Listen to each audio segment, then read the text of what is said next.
You are not authorized to conduct maritime patrol within the territorial sea. Ngayong Nobyembre, kasabay ng pagkilala sa bayaning si Gat Andres Bonifacio, tunghayan ang mga bayani ng kasalukuyang panahon. I am asking for you to remain loyal. We will always be ready to defend our country and our people.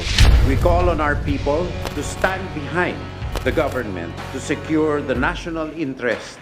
Sa pagharap sa mga sigalot ng bagong henerasyon, paano ipinaglalaban ng sandatahang lakas ng Pilipinas ang ating karapatan sa loob at labas ng inang bayan?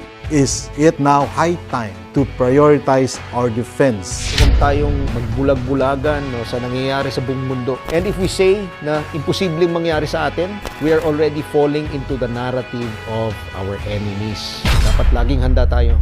Sa panayam ni Cesar Soriano kay AFP Chief of Staff General Romeo Browner Jr., ating kilalanin ang pagsisikap ng mga nasa hanay ng depensa ng bansa para maitaguyod ang kalayaan ng Pilipinas.